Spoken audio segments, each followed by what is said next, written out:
Today we're looking at the history of violence at the U.S. Capitol building. Hello, welcome to the Daily Bellringer. Please don't forget to subscribe and take a look at the questions down in the description. So today on the Daily Bellringer, I'm taking a little bit of a different direction, departing from purely early American history and looking at the history of violence in and around the U.S. Capitol building. So the events of January 6th, 2021 are truly unprecedented in American history. And by unprecedented, I mean it's never happened before, having protesters forcefully enter the building. And this video is not intended to give any commentary on those events or really give any opinion on the motives of the protesters or anything like that. Rather, it's up to you to gather reliable facts and come up with your own conclusion on what happened and where do we go from here. But one statement that I will make is that we as Americans do have the right to peacefully protest and to voice our opinions. What we do not have is the right to destroy property and cause physical harm to others. But in our history, has there been other times that the U.S. Capitol has been the location of violence and unrest? Now, I'm only going to be able to have time to highlight just a few major events and will not be able to cover every time violence occurred at the Capitol building.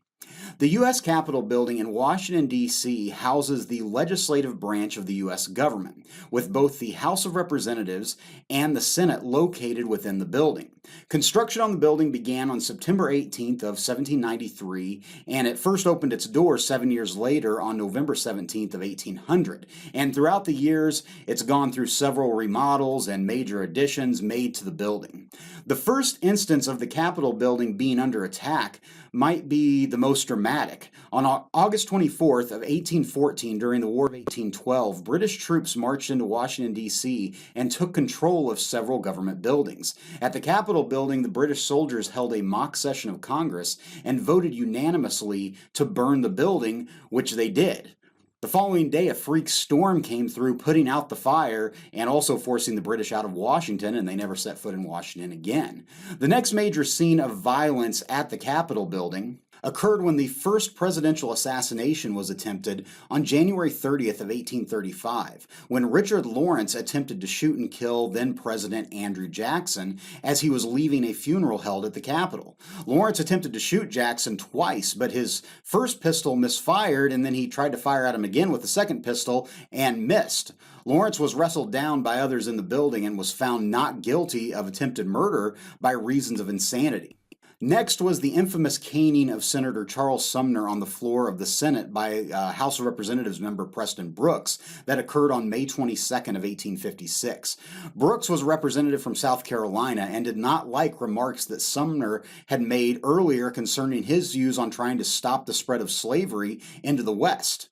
Brooks attacked Sumner at Sumner's desk, striking him several times with a cane. Sumner suffered serious head trauma and would be unable to return to the Senate until 3 years later. Preston Brooks was charged with assault and paid a $300 fine, but actually was able to continue serving in the House of Representatives.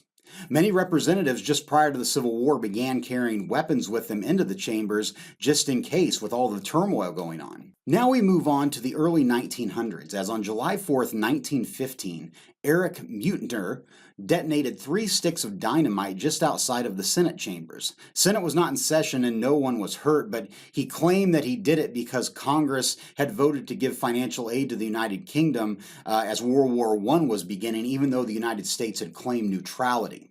The next major event took place on March 1st, 1954, when 4 Puerto Rican nationalists, or in other words, someone who strongly identifies with their country and supports their country's ideals, walked into the House of Representatives and began firing guns. Their motive was independence for Puerto Rico out from under U.S. control. They ended up wounding 5 people and were captured and sent to prison. In 1971, as U.S. involvement in the Vietnam War was occurring, the Weather Underground, which was an anti-war protest group, placed a bomb in a bathroom near the Senate chambers. The bomb detonated, but no one was injured. A little over a decade later, on November 7th, 1983, a group called the Armed Resistance Unit that was opposed to U.S. military action in Grenada and Lebanon planted a bomb under a bench near the Senate chambers. The bomb exploded late in the evening, causing significant damage but not hurting anyone. In 1998, Russell Weston pushed past a Capitol security checkpoint, shooting and killing Capitol Police Officer Jacob J. Chestnut.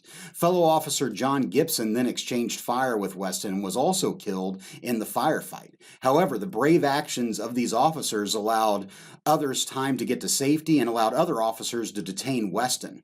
Officers Chestnut and Gibson were the first private citizens to lie in state in the Capitol building. And then in 2016, Larry Dawson pulled out a BB gun and pointed it at police at the Capitol Visitor Center. Dawson was shot by Capitol Police but survived and then was sentenced to prison. So as you can see, violence is really no stranger to the U.S. Capitol building, with it being the place where our representatives debate and decide the future of our nation. And many have seen it as being a suitable target to take out their frustrations. But as I said before, and I'll say it again, as Americans, we have the right to give our opinions, and we have the right to protest peacefully, but we do not have the right to destroy property and cause harm to others. That is simply unacceptable. So with that, hopefully you learned something, and thanks for watching.